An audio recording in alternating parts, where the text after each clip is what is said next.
सरकारी जमिनीवर बांधकामे नियमित करण्याच्या हालचाली. शासकीय भूखंडावरील पातळीपाडा डोंगरीपाडा येथील 50 ते 60 वर्ष जुन्या बांधकामांना नियमानुसार करण्याच्या हालचाली सुरू झाल्या आहेत. महसूल मंत्री आणि जिल्हाधिकारी यांच्या सकारात्मक प्रतिसादामुळे सुमारे 20,000 नागरिकांना दिलासा मिळणार आहे.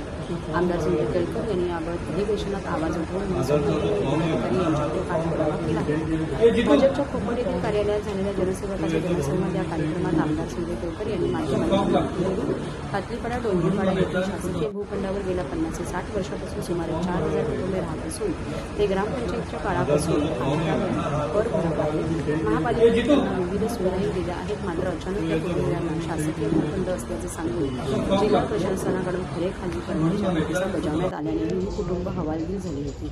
याबाबत त्यांनी आमदार संजय केळकर यांच्याकडे लेखा मांडल्यानंतर श्री केळकर यांनी अधिवेशनात आवाज उठवून सेक्शन 51 प्रमाणे ही बांधकामे नियमानुसार करण्याची मागणी केली. त्यांनी महसूल मंत्री चंद्रशेखर बावनकुळे आणि ठाणे जिल्हाधिकाऱ्यांशी चर्चाही केली. याबाबत महसूल विभागाकडून सकारात्मक प्रतिसाद मिळाला असल्याची माहिती श्री केळकर यांनी दिली. पण आज शुक्रवार म्हणून जनसंवाद कार्यक्रमामध्ये अनेक लोक या ठिकाणी उपस्थित होते आणि विविध विषयांचे वंचित जे झालेले आहेत, जे दुर्लक्षित आहेत, ज्यांच्याकडे लक्ष दिलं जात नाही, अशी अनेक माणसं जी आहेत ती आली.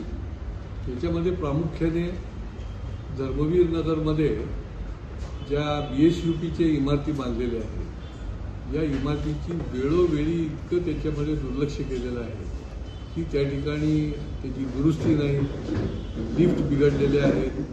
आत्ता परवा त्या लिफ्ट जी आहे ती वरतून खालती इतकी जोरात कोसळली की त्या ठिकाणी लोक जखमी झाले. ते आज हॉस्पिटलमध्ये आहे आणि त्याच्यामुळे आपण लोकांना त्यांचं पुनर्वसन करण्याकरता इमारती बांधतो, त्या पण निकृष्ट दर्जाच्या असतात आणि त्याच्यामुळे त्या इमारतीची देखभाल दुरुस्ती तातडीने सुरुवात केली पाहिजे अशा प्रकारचं मी महापालिकेला आग्रही मागणी केलेली आहे. खरं म्हणजे पावसाळ्याच्या आत त्यांनी सुरू केलं पाहिजे होतं, परंतु पुढच्या आठवड्यापासून ती दुरुस्ती जी आहे ती सुरू होईल. या ठिकाणी काही बाधित जे झालेले आहेत, रस्ता रुंदीकरण आपण करतो, परंतु जे बाधित झाले त्या बाधित लोकांना वेळच्या वेळी आपण काही देत नाही. 5-5, 10-10, 20-20 वर्ष हे जे बाधित झालेले आहेत त्यांना आपण दिलेलं नाही, त्यांचं पुनर्वसन केलेलं नाही. आज या उद्या या त्यांच्याकडे पत्र आहे आणि त्याच्यामुळे त्यासंबंधी देखील संबंधित अधिकाऱ्यांना मी स्पष्टपणे निर्देश दिलेले आहेत. त्यांनी ते करणं गरजेचं आहे. अधिकारी बदलत राहतात, परंतु काम तर तसंच्या तसं प्रलंबित राहिलेलं असतं. काही विषय जे आहेत ते अचानक सरकारी अधिकाऱ्यांना जाग येते आणि सरकारी जमिनीवर जे 40-40 वर्षापासून लोक राहणारे आहेत त्या लोकांना त्या ठिकाणी ते निरनिराळ्या प्रकारच्या नोटिसा देतात निष्कासनाच्या, सेक्शन 50 आणखी निरनिराळ्या सेक्शन खाली, आणि मग त्याची बरीच मोठ्या प्रमाणामध्ये धावपळ सुरू होते. जसं मागच्या आठवड्यामध्ये पाटलीपाड्याचे जवळजवळ 20,000 कुटुंब त्या ठिकाणी राहतात आणि त्यांना प्रत्येकाला नोटीस देण्यात आली की तुम्ही 24 तासात घरं खाली करा.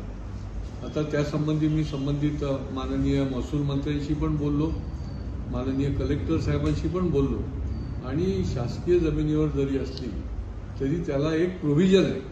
कोर्टाने जरी आदेश दिलेला असला तरी देखील रेव्हेन्यू डिपार्टमेंटला अधिकार आहे आणि ते नियमानुकूल करण्याची प्रक्रिया जी आहे ते करू शकतात आणि त्याच्यामुळे त्यांनी चांगला प्रतिसाद दिला.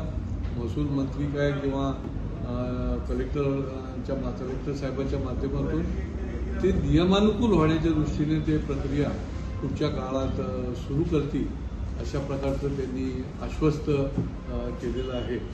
अनेक TMCच्या कामगारांच्या तर अनेक गोष्टी प्रलंबित आहेत. आयुक्तांच्या उपस्थितीत आम्ही बैठक घेतो, आयुक्त निर्देश देतात, पण प्रत्येक खात्याचं जे जे अधिकारी आहेत त्यांनी ते पाळले पाहिजेत ना.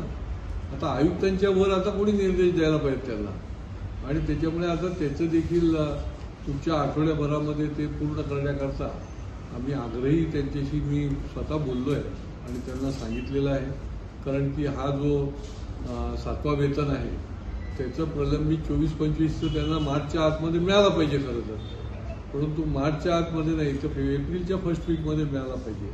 अनुकंपा तत्वावरचे विषय आहेत फायलेरियाचा आयुक्तांनी निर्देश दिलेले आहेत की हा सफाई कामगारच आहे फायलेरियामध्ये काम करणारा आणि त्याच्याप्रमाणे त्या कामगारांना तुम्ही वारसा हक्क द्यायला सुरुवात करा, हे देखील निर्देश दिले.